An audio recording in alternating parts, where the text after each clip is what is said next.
we're going to talk about when you have an exponent being raised to another exponent. Okay? So, first, it's got x to the third raised to the fifth. So if I am raising something to the fifth power, what does that mean I'm doing? What am I doing with the 5? What does that 5 mean? 5 times. All right, so this 5 times. So I should have x to the third times x to the third times x to the third times x to the third times x to the third. Okay, now it's just multiplication. And what do I do with my exponents now when I'm just multiplying? Add them. So we got 3 plus 3 plus 3 plus 3 plus 3, which altogether is 15. 3, 6, 9, 12.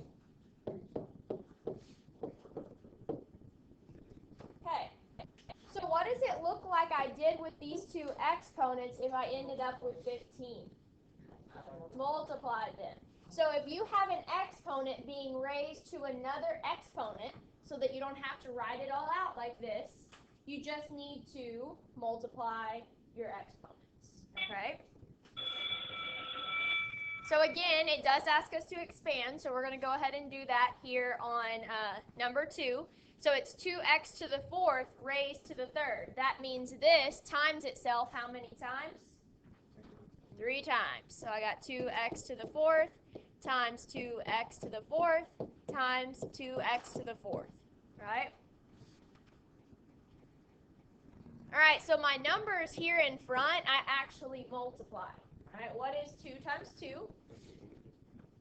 4, and 4 times 2 is 8. And what do I do with all those exponents?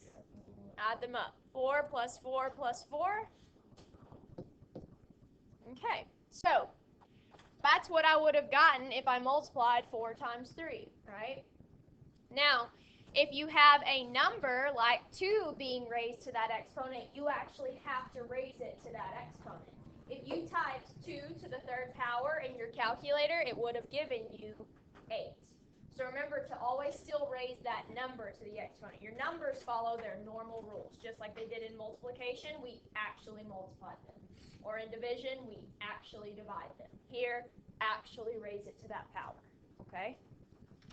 All right, so they tell us that rule. It says to raise a power to a power, you just multiply the exponents, sometimes just called stamp it out. So this only works if your base is not 0, right? So anything else besides 0. All right, so let's give this a try. Using our rule, I could write this out, x squared 4 times, but using that rule I just learned, I should know this is going to be x to the 8th. Good. You just multiply your powers. Okay. All right, number 4. This is one of those ones that has an actual number in it, right? I need to actually raise 2 to the second power. So what is 2 squared? 4. And then for the variable, I can use my exponent rule. So what is 2/3 times 2? 4/3. So I would have a to the 4/3. Okay?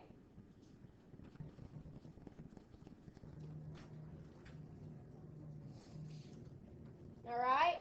On number 5, I've got a to the 4th raised to the 2nd, which is going to become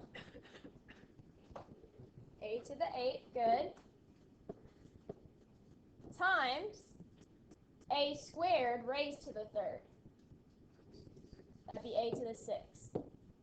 So now I have a to the 8th times a to the 6th. Well, if I'm multiplying, what do I do with my exponents now? Add them, right? That's from our last set of notes. So this would be a to the, very good.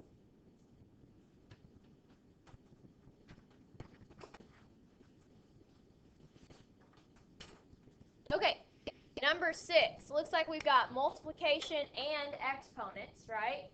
So we use PEMDAS, order of operations, to decide what to do first. So first, I would look for what? parentheses. Inside of that parentheses, is there anything to do? No. So what comes after parentheses? So that means I'm going to take care of my power to a power first.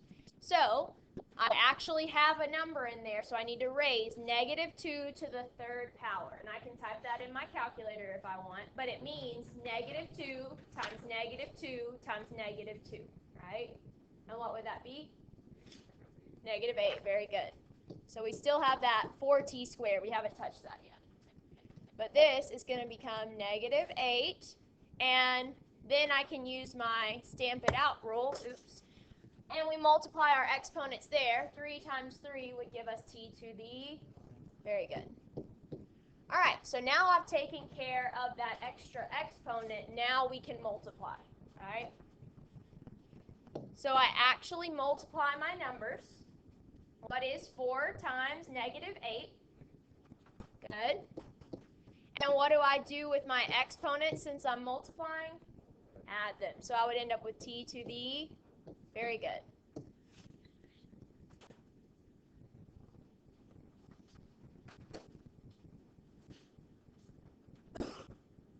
All right. On number 7, these both have exponents. So we got to do the exponents, and then we multiply afterwards, right?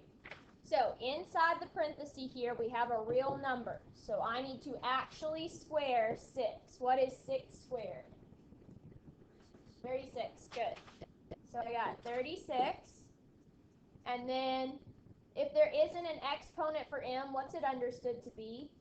1. Same for n, right? Those are both understood ones. So my power to a power rule says I can multiply. What's 1 times 2? 2. So I'd have m2. And the same thing for n, right? 1 times 2 would give us n2. All right, so that's what this first part became. Okay, in that second parenthesis, no numbers, right? So I just go ahead and use my multiplication rule, and I would end up with m to the, good. And now I can actually multiply these two together. So 36, is there any other numbers to multiply by? Okay, so we've got a 36. All right, then I got m squared. Right, it would be 8 because we're multiplying, we add. Very good. And then I have n squared. Anything like it? It's just going to stay the same. Very good.